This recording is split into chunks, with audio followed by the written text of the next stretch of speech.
Dulu saya bermusik, saya musisi gereja, jago main gitar. Ya, mau susah, mau seneng orang Kristen itu main gitar. Orang mati dia bawa gitar, dia nyanyi. Ya, orang sakit dia nyanyi. Ya. Tapi sekarang kemana-mana saya selalu bawa Al-Quran. Kenapa? Al-Quran itu penghibur. Al-Quran itu musik yang paling indah. Yang kedua apa? Panggilan azan. Allahu Akbar, Allahu Akbar. Kita dengarkan simak baik-baik. Wah, luar biasa, itu indah sekali. Tenang rasanya. Tenang rasanya, itu suara langit.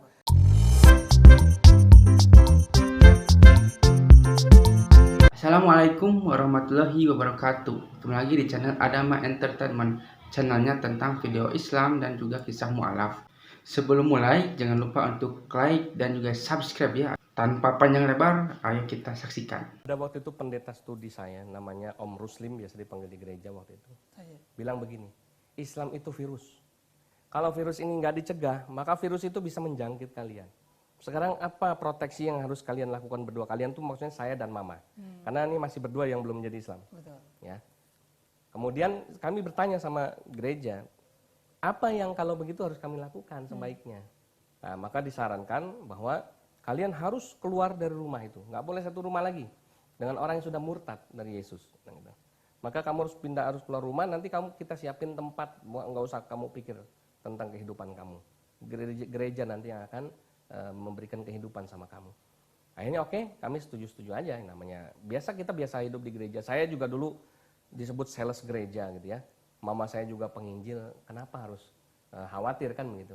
Akhirnya saya setuju, mama setuju, tapi kemudian mama saya bilang begini, boleh nggak kami berdua pamitan baik-baik, kemudian sedikit pressure kepada papa dengan ancaman kalau papa nggak kembali dan adik-adik anak-anak yang perempuan ini nggak kembali ke Kristen, kami pergi dari rumah. Nah. Siapa tahu dengan ada tekanan begitu, dia berpikir ulang gitu ya.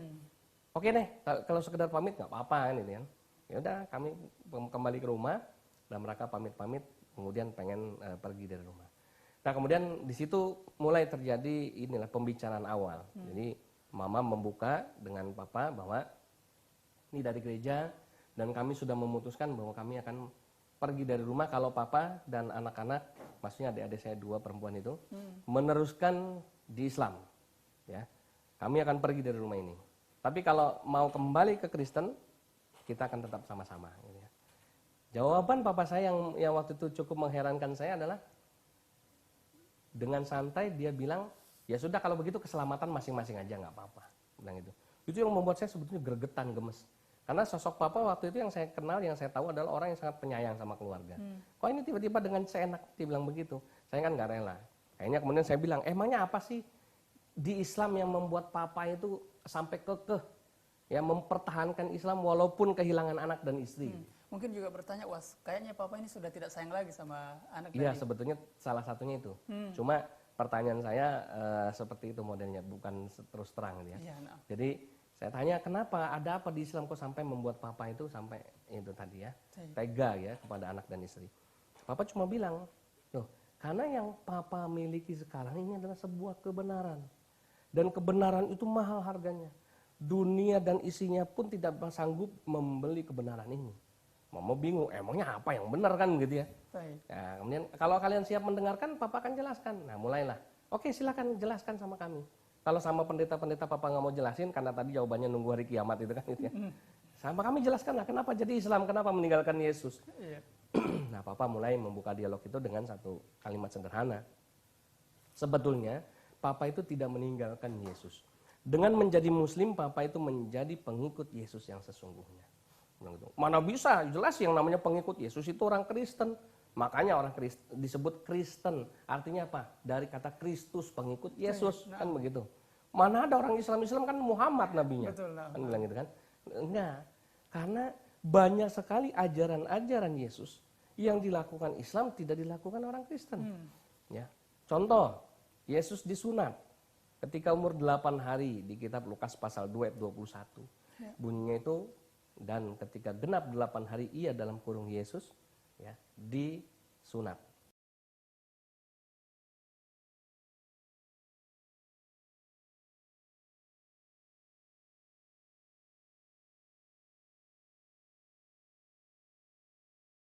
Jadi ada kata-kata disunat.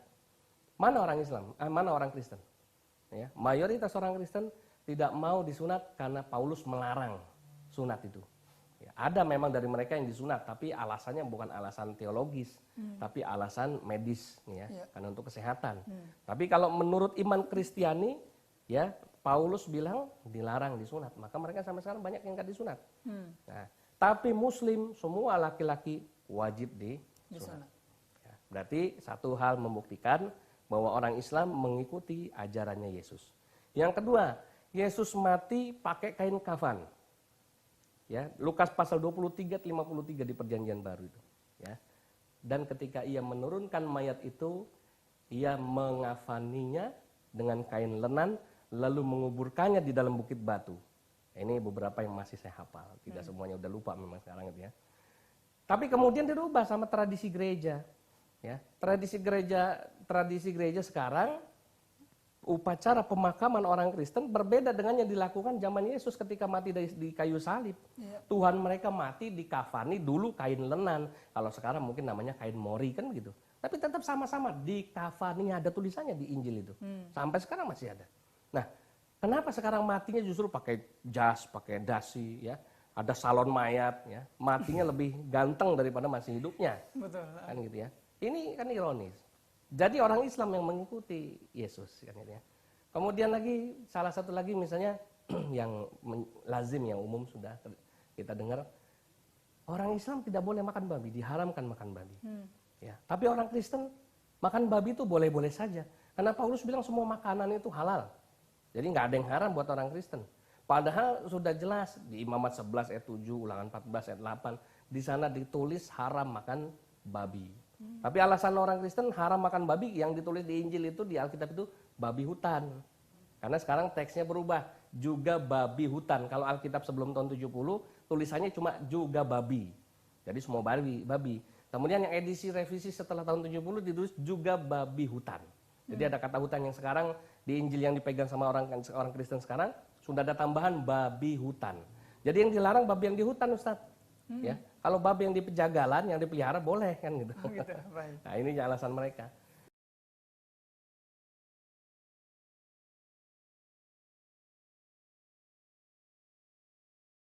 Nah, itu salah satu. Nah, kita diskusi tentang ini masalah ini selama 4 bulan. Dari mulai tradisi-tradisi gereja, dari mulai gereja sendiri, bagaimana pelaksanaan ibadat orang Kristen. Ini yang membuat akhirnya selama 4 bulan diskusi Islam Kristen, saya dan mama saya justru alhamdulillah terbuka hati kami, pikiran kami untuk menerima Islam. Karena banyak hal yang saya tanyakan ke gereja tidak memperoleh jawaban. Banyak hal yang saya tanya sama pendeta tidak memperoleh jawaban. Jadi banyak hal yang justru ketika ditanya sama Papa bisa jawab. Padahal Papa umurnya baru di Islam. Nah, ini yang subhanallah. Ini yang membuat kita akhirnya alhamdulillah selama 4 bulan justru kami bergeser.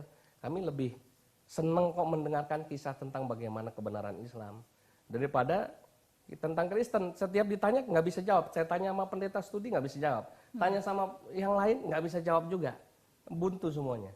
Intinya alasannya adalah bahwa iman itu bukan kepada perdebatan. Iman itu bukan untuk didebatkan, ini jawaban pemerintah.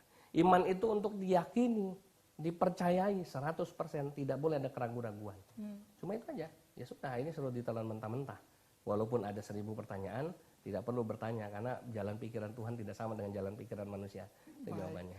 Jadi selama ini orang tua Papa ini, Bapak, apakah tidak ada penekanan dari beliau untuk kita harus masuk Islam bersama Ibu? Jadi alhamdulillah kalau Papa waktu itu tidak pernah memang mengajak kita masuk Islam. Tapi caranya pinter. Karena dia tahu kalau dia mengajak secara langsung pasti tidak akan diterima. Nah, caranya adalah sebetulnya mengajak juga, tetapi mengajaknya ini dengan bukti-bukti. Jadi dia lebih menekan, dia lebih kepada membeberkan dulu faktanya, buktinya. Nah, baru terakhir kita disuruh mikir. Ya terserah kalian orang-orang dewasa, kalian orang-orang yang cukup cerdas, apakah kalian mau mengikuti sesuatu yang tidak jelas atau mengikuti sesuatu yang jelas. Jadi cuma itu aja kalimatnya, tapi tidak dalam bentuk ayo kamu masuk Islam, nggak pernah seperti itu. Allahu Akbar. Nah, itu. Metode Nabi Ibrahim alaihissalam yang Insya pernah Allah. dilakukan beliau ketika menghancurkan patung-patung kecil, betul. kemudian meninggalkan patung besar. Satu pertanyaan ini, Ustaz. Apakah orang tua atau Ustadz sendiri pada saat diajak oleh orang tua, Ya. apakah tidak merasa, wah ini kayak sesuatu yang baru nih? Apakah tidak ada was-was pada saat itu, Ustadz? Ya, sebetulnya banyak sekali ya perasaan ini berkecamuk. Bahkan kalau masalah was-was itu masih ada ketika awal jadi Islam. Nah, itulah nikmatnya. Makanya moto hidup saya sekarang dan di pesantren yang saya rintis di Gunung Kidul, mari temukan kebenaran dan kemuliaan Islam bersama kami. Jadi kebenaran dan kemuliaan Islam itu satu proses. Yang kedua bisa dibuktikan. Nah, itulah yang melahirkan keyakinan yang membaja. Maka disebut al-hadid kan gitu. Artinya besi kan ya, biar kuat seperti besi. Itu tadi ya. Jadi was-was itu pasti ada. Setiap mualaf mesti mengalami itu. Walaupun dia udah jadi Islam, di awal mesti banyak hal sekali pertanyaan dan hal-hal yang membuat dia masih was-was. Tapi itu tadi, kebenaran harus dibuktikan. Maka pembuktian kebenaran Islam inilah yang menjadikan kami yakin. Nanti akan kita tambahkan lagi. Terkait dengan orang tua yang membaptis seorang atau keluarga muslim, Ya. apakah ada iming-iming tertentu yang diberikan oleh seorang Nasrani ketika membaptis seorang keluarga muslim, Ustaz? Ya, jadi termotivasi oleh ayat di dalam Alkitab Matius 28 ayat 19. Yesus bilang, jadikanlah semua bangsa muridku dan baptislah mereka dalam nama Bapa, Anak, Roh Kudus. Ini disebut di dunia misionaris, ini disebut ayat amanat agung namanya. Dari Tuhan Yesus kepada setiap orang Kristen dan misionaris untuk mencari domba-domba yang hilang. Jadi untuk menarik lagi mereka-mereka di luar Kristen supaya masuk ke dalam Kristen. Maka dilakukan dengan berbagai macam cara, ya. Jadi ada bahasa di Alkitab itu, kamu harus tulus seperti ular, tulus seperti merpati. Jadi cerdik seperti ular, tulus seperti merpati. Atau bahasa kita itu sering disebut inilah namanya misi serigala berbulu domba gitu ya. Iya. Jadi harus cerdik ya, seperti ular, tulus seperti merpati.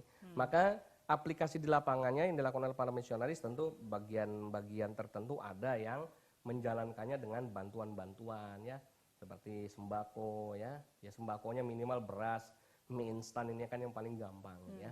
Kemudian ada juga beasiswa sekolah, ada juga bantuan pekerjaan, ada juga bantuan modal usaha dan lain sebagainya. Jadi tergantung dari objek penginjilan yang akan kita targetkan. Dari orang tua, Ustaz, apakah tidak ada perasaan bersalah ketika membaptis seorang muslim karena orang tua Ya. sudah masuk Islam? Papa saya ketika jadi Islam langsung jatuh sakit. Jatuh sakit dan sempat dirawat di beberapa rumah sakit. Ya. Yang kemudian ketika ditanya apa yang menjadikan beban pikiran papa saya oleh waktu itu Ketua Majelis Ulama Indonesia Kota Depok, Jawa Barat, namanya Pak Kiai Haji Ahmad Ridwan, sekarang sudah almarhum, bertanya, apa sih sebetulnya jadi beban pikiran Pak Rudi itu apa setelah jadi Islam? Pak Rudi udah enak, jadi Islam tuh udah diampunin dosa-dosanya kayak bayi baru dilahirkan. Gitu. Terus Bapak saya cerita, begini Pak Kiai, yang saya jadi pikiran saya itu, saya ini masuk surga nggak Pak Kiai? Masuk surga insya Allah, gitu kan, kata Pak Kiai kan gitu. Nah, kalau saya nanti masuk surga, saya khawatir nanti saya didemo oleh, karena Satu keluarga tadi. bukan cuma satu keluarga. Bukan cuma satu Jadi papa saya cerita, papa saya itu selama karir menjadi pendeta itu, ya, dari awal dia jadi misionaris sampai dia jadi pendeta sampai masuk Islam itu sudah lebih dari 3.000 orang masuk Kristen dan sudah dibaptis di dalam tangan dia, di bawah tangan dia. Ya.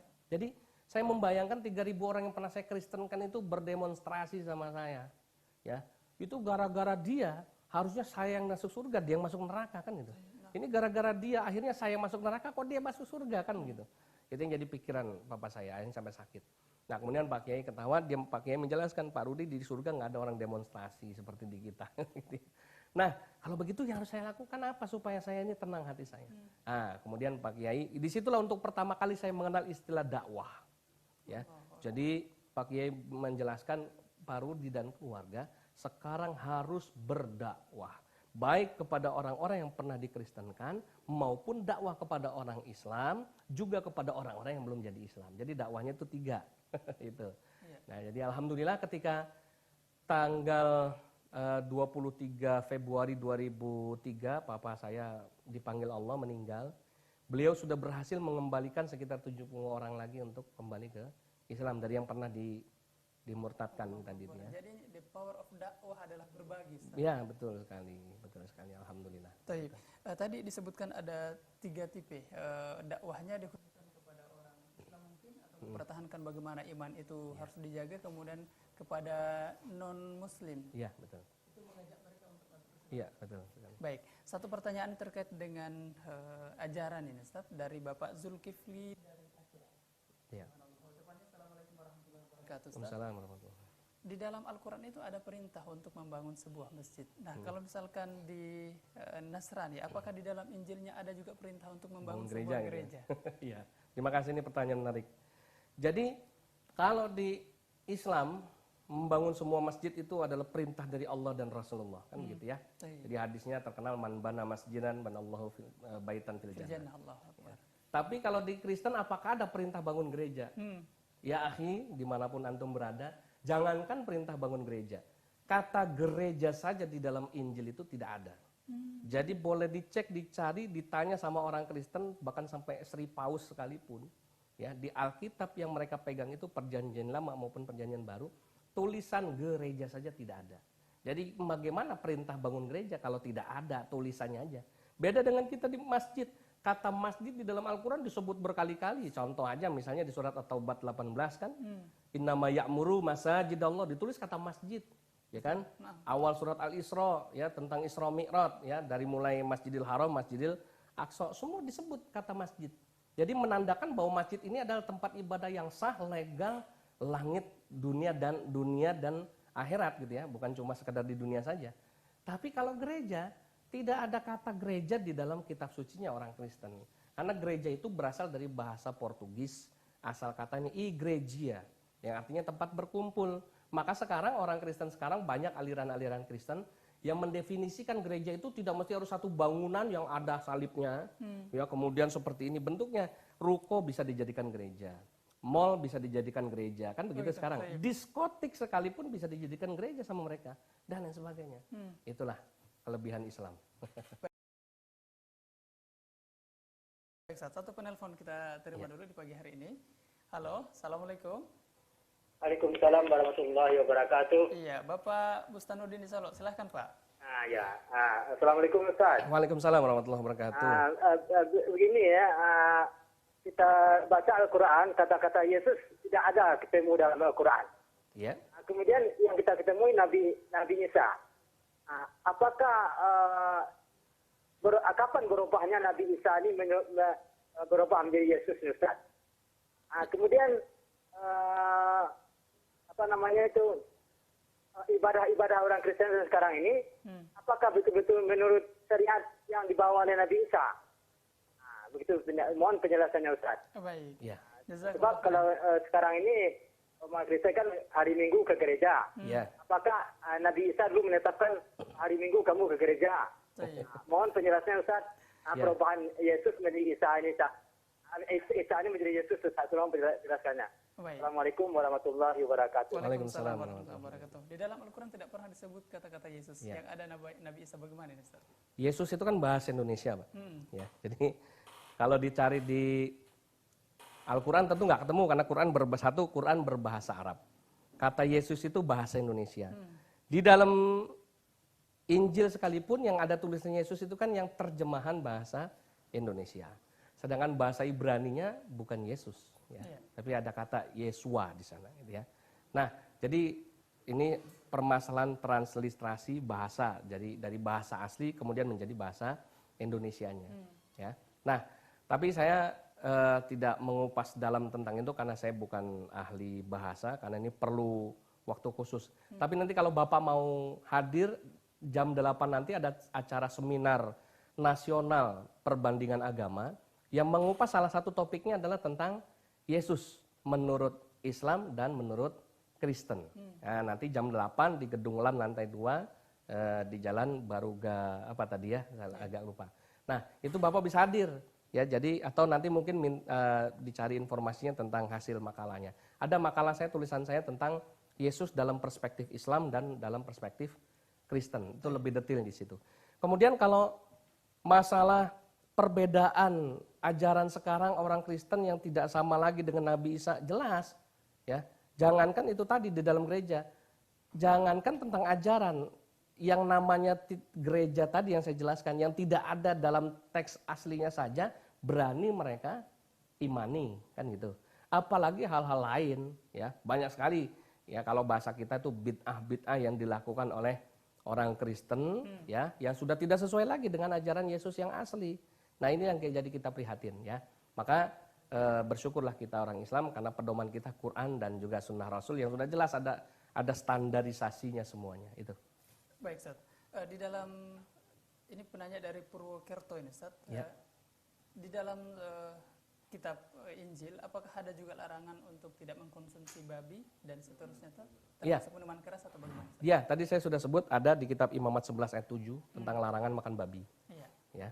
Minum-minuman keras juga ada. Jadi nanti antum caranya kalau mau tahu lebih banyak tentang ayat-ayat Injil dengan lebih komprehensif dan juga jelas, bisa ini download aplikasi Alkitab Tronik namanya. Nah, kalau nanti sudah di-download, sudah ada aplikasi itu di bawahnya ada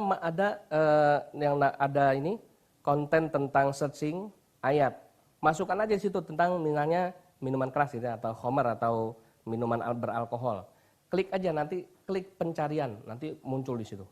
Apakah ada pelarangan, apakah ada perintah dan lain sebagainya. Itu lebih bagus karena kita merujuk pada sumber aslinya. Dan di situ kita bisa belajar ternyata subhanallah Quran itu lebih lengkap ketimbang Injil. Taib. Dua pertanyaan dari hamba Allah nih, Ustaz, terkait dengan mendapatkan hidayah. Ya. Sudah sejak berapa lama masuk Islam, Ustaz? Saya masuk Islam tanggal 1 Mei tahun 1994. Jadi sudah kurang lebih 21 tahun. Ya, alhamdulillah sampai sekarang. Baik. Menjadi seorang Nasrani sebelumnya, apakah ada pertanyaan yang di dalam hati bahwa kenapa kok kitab Injil seorang Nasrani itu selalu ada revisi? Ya. Apakah ada pertanyaan seperti itu, Ustaz, dari diri sendiri? Inilah Masya Allah ya, kebenaran dari Quran ya. Allah bilang bismillahirrahmanirrahim, khatamallahu ala qulubihim wa ala sam'ihim wa ala absarihim ya. Ila akhiri ayat. Dulu itu eranya saya nggak pernah merasa ada sesuatu yang aneh, yang janggal. Walaupun di setiap materi, karena dulu saya juga sekolah di International Student of Bible Society di Jakarta Barat, di sekolah misionaris. Ya, itu juga mengupas tentang Alkitab, tentang Injil. Ia disampaikan sama mereka, tidak ditutupi. Ini ayat dari mulai kanonisasi Alkitab namanya materinya. Jadi bagaimana proses pengumpulan Injil menjadi sebuah mushaf kalau kita gitu ya, atau menjadi sebuah kitab sekarang. Setiap revisi itu kita baca. Ini misalnya contoh ada Alkitab tulisannya RVS atau Revised RSV maaf, Revised Standard Version. Kan jelas itu edisi revisi standar. Tidak terbersit sama sekali di pikiran saya bahwa iya ya kok ada revisi. Itu ya Masya Allah yang membuat saya justru bersyukur ketika sudah mendapatkan hidayah Allah masuk Islam, semua itu Allah buka. Allah buka mata hati kita, pendengaran kita, penglihatan kita. Jadi seolah-olah ada hijab besar, hijab kelam ini ya, yang kemudian Allah angkat sehingga baru kita bisa melihat kebenaran Islam setelah hidayah itu Allah berikan. Nah itulah subhanallah. Maka bersyukur kita. Jadi kadang-kadang dialog sama orang Kristen tentang bagaimana Alkitab, sekalipun mereka ditunjukkan, pernah waktu di Samarinda debat sama seorang pendeta, nggak usah saya sebut namanya, ya dari Jakarta. Kita sebutkan semua yang fakta-fakta di Alkitab atau Injil yang tidak benar, semua berdasarkan ayat-ayat Injil. Karena saya punya buku karangan saya, judulnya Injilku yang Ternoda. Di situ 100% tidak ada Quran, semua Injil semua, membedah habis tentang bagaimana ada pornografi dalam Injil, bagaimana tentang ayat-ayat yang menyesatkan, ada tentang pertentangan, ayat-ayat tidak masuk di akal, semua diungkap. Jawabannya apa? Iman kami Ustadz bukan hanya kepada Injil yang ada di dalam teks ini, tetapi kepada Yesus sebagai firman itu sendiri. Ini sudah selesai, nggak perlu kita dialog namanya kan gitu. Namanya dialog itu kan membuka debat ilmiah ya. Tapi kalau sudah keyakinannya cuma membabi buta ya tidak bisa ditakati kan gitu. Itulah fungsinya hidayah. Baik, Ustaz. Satu pertanyaan ini dari Bapak Ari yang ada di Batang ini, Ustaz. Mungkin langsung motivasi juga. Paman beliau ini atau paman mertua beliau dulu seorang muslim, hanya karena istrinya disembuhkan oleh seorang non muslim, sembuh dari kanker payudara, seorang pendeta yang menyembuhkan dan beliau juga diberikan pekerjaan akhirnya menjadi murtad. Pandangan Ustadz bagaimana tentang hal yang seperti ini dan mungkin bisa diberikan motivasi bagi seorang yang beriman untuk bisa menjaga hidayah itu, Ustadz? Iya, Masya Allah. Jadi memang akidah yang kuat ya itu adalah akidah yang betul-betul berpasrah diri kepada Allah dan menerima setiap kodoknya Allah, ketetapan Allah, baik maupun buruk. Itu kan iman kita. Ya. Terkadang memang ada saudara-saudara kita yang dalam ujian hidupnya tidak sanggup bertahan dan mempertahankan iman dan akidahnya. Ini yang saya sedihkan. Ya. Memang di dalam dunia misionaris Kristen banyak sekali cara-cara yang mereka lakukan, yaitu diantaranya adalah metode healing dengan cara pengobatan. Jadi mereka bikin acara penyembuhan ilahi. Mereka menganggap bahwa pendeta-pendeta ini adalah titisan Kristus Yesus. Yang mukjizat Tuhan Yesus itu adalah bisa menyembuhkan orang sakit, kan gitu ya. Bisa menghidupkan orang yang mati. Jadi mereka menganggap bahwa pendeta ini adalah titisan Kristus yang bisa melakukan hal yang sama. Makanya mereka bikin acara penyembuhan massal dengan, kalau menurut saya, bahasa saya sering saya bilang bahwa satu-satunya sales yang paling gila sedunia adalah sales gereja. Kenapa? Karena mereka kalau bikin promosi kegiatan luar biasa. Yang buta bisa melihat, kan gitu. Betul. Yang tuli bisa mendengar, yang lumpuh bisa berjalan. Ini mana ada dokter yang sanggup, misal dokter THT bikin di papan pengumumannya begitu, yang tuli bisa mendengar, rame pasiennya yang datang situ. Tapi begitu nggak terbukti, ya bisa dikeroyok tuh dokter kan gitu. Tapi kalau sales gereja berani, ya jadi mereka berani mempromosikan dengan begitu hebat karena keyakinan pada Yesus itu. Nah, inilah yang sebetulnya nggak dipahami oleh sebagian kita umat Islam. Ketika kita menghadiri acara umat lain, ya berarti kita sudah berlepas dari tali Allah, kan gitu. Apalagi ketika kita kemudian mulai mempercayai akidah orang lain masuk ke dalam hati kita, maka setan sudah mulai memasuki relung-relung hati kita yang tadinya harusnya bersih pada Allah. Bahkan ketika kita mulai merasakan, oh iya ya, ternyata setelah didoain pendeta, ternyata ada perubahannya, maka sudah siap-siaplah ya, akhirnya kita bisa keluar dari Islam yang indah ini. Maka jangan salahkan Allah, bukan berarti Allah itu nggak punya kemampuan apa-apa, Yesus lebih hebat, tidak. Kenapa? Mari kalau memang mau berani beradu sakti, panggil pendeta, panggil kiai, silahkan doakan. Tapi kan enggak. Ini semua tadi permainan, ya sugesti, permainan keyakinan, kepercayaan yang ditanamkan begitu tinggi. Karena kita juga, saya pernah jadi orang Kristen, banyak juga yang gagal dan banyak juga sandiwara di dalamnya.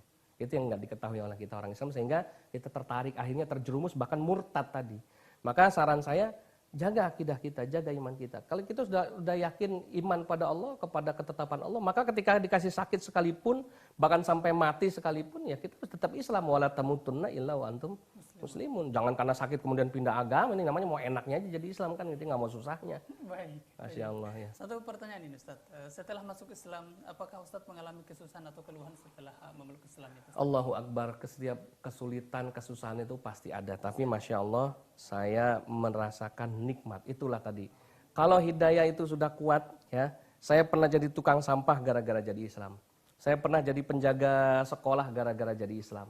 Saya bahkan papa saya tidak mampu membayar kontrakan rumah selama 7 bulan gara-gara jadi Islam. Ya, semua ibu saya harus jadi kuli cuci gara-gara jadi Islam. Ya, saya harus sekolah di sekolah yang bukan bayangan saya dulu. Saya dulu sekolah di international school. Kemudian masuk Islam, saya masuk pondok pesantren, di pondok pesantren Al-Fauzi Cipayung Bogor. Masya Allah, fasilitasnya tentu sangat berbeda dengan yang ada di sekolah Kristen. Tapi semua saya jalankan dengan penuh keyakinan bahwa Allah Subhanahu wa Ta'ala tidak menjadikan semua ini sia-sia. Itu keyakinan saya. Saya yakin bahwa satu saat Allah akan membuktikan, ya, bagaimana kebenaran Islam ini bisa saya rasakan langsung. Nah, alhamdulillah, kesulitan demi kesulitan, karena iman yang benar, akidah yang kuat yang saya bangun, itu semuanya bisa terlewati. Dan alhamdulillah, sampai sekarang saya merasa selalu fa inna ma'al usri yusra, inna ma'al usri yusra. Jadi setelah kesulitan pasti ada kemudahan, dan setelah kesulitan pasti ada kemudahan. Alhamdulillah. Baik, Ustaz, satu pertanyaan mungkin Ustaz, atau motivasi bagi seorang yang beriman, seorang muslim untuk bisa menjaga keimanan dan akidah itu, Ustaz. Ya. Sebetulnya kalau kita mau merasakan dengan yakin dan sungguh-sungguh, kita sudah termotivasi ya dengan Islam yang kita miliki. Contoh kecil. Di pesantren saya di Gunung Kidul, saya membina selain anak-anak duafa, fakir miskin, yatim, piatu yang sudah dari kecil Islam, juga membina para mu'alaf yang baru-baru masuk Islam. Ya. Yang saya tekankan misal tentang sholat, bab tentang sholat. Ya, bukan sholat tepat pada waktu. Saya marah dan saya bikin aturan di pesantren itu, ya, akan ada hukuman buat siapapun yang di pesantren Al-Hadid di Gunung Kidul, sholat tepat pada waktunya. Ya. Karena ini tidak mencerminkan orang yang cinta pada Islam. Lantas yang seperti apa? Saya bilang kamu harus sholat itu bukan tepat waktu, tapi menunggu datangnya waktu sholat. Ya. Karena orang yang menunggu datangnya waktu sholat itu adalah pecinta. Pecinta itu orang yang sudah merasakan nikmatnya. Kalau tepat waktu itu kepepet dan memang udah kewajibannya, kan begitu. Itu contoh tentang yang ringan aja tentang sholat. Nah, ini yang kita tanamkan sehingga buat orang-orang yang baru masuk Islam dia bisa tahu, oh ternyata kita kalau sholat itu harus kita tunggu ya. Ternyata sholat itu asik, sholat itu nikmat. Yang kedua saya selalu bilang kepada mu'alaf misalnya dan juga kepada yang Islam dari lahir, apa musik atau alunan irama yang paling indah menurut antum semua? Ada yang bilang, wah apa namanya, ada yang bilang piano, gitar, musik dangdut, pop, lain sebagainya. Saya bilang salah. Buat kita yang sudah jadi Islam, coba perhatikan, simak dengan baik. Yang paling indah lantunan musik atau irama nomor satu adalah lantunan kita membaca Al-Quran. Ketika kita baca A'udzubillahi minasyaitonirrajim. Dulu saya bermusik. Saya musisi gereja, jago main gitar. Ya, mau susah, mau senang orang Kristen itu main gitar. Orang mati dia bawa gitar. Dia nyanyi. Ya, orang sakit dia nyanyi. Ya. Tapi sekarang kemana-mana saya selalu bawa Al-Quran. Kenapa? Al-Quran itu penghibur. Al-Quran itu musik yang paling indah. Yang kedua apa? Panggilan azan. Allahu Akbar, Allahu Akbar. Kita dengarkan simak baik-baik. Wah luar biasa, itu indah sekali. Tenang rasanya. Tenang rasanya, itu suara langit. Nah, jadi bagaimana kita menanamkan keyakinan ini pada diri kita, ini yang paling penting. Kadang-kadang kita di Islam ini ya dari lahir merasa, ya udah gue begini-gini aja, dari lahir juga Islam, sekarang Islam, ya udah besok mati Islam, cuma gitu aja. Yang baru jadi Islam merasa berlindung di balik label mu'alafnya. Nah, makanya di sini saya menghimbau karena kebetulan saya ke Makassar dalam porsi sebagai ketua umum Forum Arimatea, ya, advokasi rehabilitasi akidah, advokasi rehabilitasi imunisasi akidah yang terpadu efektif dan aktual singkatannya, yang hari ini mengadakan kegiatan seminar nasional perbandingan agama, menghimbau pada kita semua, bagi para mu'alaf atau bagi orang-orang yang masih ada di persimpangan jalan, karena banyak orang Islam yang masih ada di persimpangan jalan yang bingung ya, mau maju, mundur, kiri, kanan, maka datang ke Forum Arimatea, ya, atau ke majelis-majelis terdekat, atau datang kepada ulama, bertanya, sharing, minta petunjuk, ini yang paling penting. Karena ini yang akan mengarahkan kita menjadi muslim yang baik. Dan insya Allah salah satunya adalah Forum Arimatea di Kota Makassar sudah ada, siap membantu memberikan pencerahan akidah buat saudara-saudara kita yang masih ada di persimpangan jalan tadi. Nah, sepertilah kisahnya, bagaimana kan kisahnya ini sangat menginspirasi kita bahwa kita itu sebagai umat muslim, dengan adanya video ini kita itu menjadi terinspirasi bahwa kita itu bisa lebih baik lagi untuk menjadi seorang pribadi muslim yang lebih baik lagi. Dan dengan video ini juga mungkin kalian juga yang mungkin non muslim ya, yang menyaksikan ini, kalian juga mungkin ada gambaran seperti apa bahwa agama Kristen itu tidak selalu misalnya benar ya, karena banyak juga kontradiksi di sini, bahwa agama Kristen, agama non Islam misalnya gitu ya, jika orang-orang mereka itu mualaf itu karena apa, kebanyakan itu mereka itu tahu bahwa Islam itu adalah agama yang benar, agama yang lebih masuk akal daripada agama-agama lainnya. Dari mana kita itu bisa tahu hal itu ya, karena kita mempelajari Al-Quran dan mempelajari agama Islam gitu. Kita itu harus terbuka, harus berpikir terbuka, harus maksudnya kita itu harus mencerminkan bahwa kita itu sebenarnya itu Indonesia itu emang toleransi ya, tapi ketika kita dihadapkan dengan sesuatu agama gitu ya, kita harus mengkaji, misalnya agama Kristen seperti ini, agama Hindu seperti ini, agama Islam juga seperti ini, dan membeda-beda ya, karena di Indonesia itu banyak banyak sekali agama ya, tapi kebanyakan di channel ini adalah tentang agama dari non muslim ke muslim, dikarenakan agama Islam adalah agama yang paling sempurna di dunia ini. Sampai akhir zaman pun Al-Quran Al-Quran itu berkata bahwa Allah itu akan menjaga Al-Quran sampai hari akhir. Nah, semoga yang menonton video ini bisa terinspirasi ya, dan semakin kuat lagi imannya, terutama agama Islam ya. Dan jika yang nonton adalah non muslim juga, kalian cobalah untuk berpikiran terbuka dan seperti apakah Islam dan sebagainya. Jangan sampai kita itu banyak kan ada seperti Islamofobia dan sebagainya, tidak suka kerudung, tidak suka pengajian, tidak suka apapun, yang padahal kan kita menjalankan agamanya masing-masing. Bagi kalian yang belum subscribe juga ya, silakan itu subscribe dan juga like dan juga komentar ya, agar kita itu bisa bersilaturahmi. Agar kita itu, karena di kolom komentar ini ya, di channel ini kebanyakan itu agama muslim dan non muslim itu suka ada ya, dan suka ada yang membalas dan sebagainya. Dan jika kalian suka, jangan lupa untuk like, comment, dan subscribe ya. Dan nantikan video saya selanjutnya. Wassalamualaikum warahmatullahi wabarakatuh.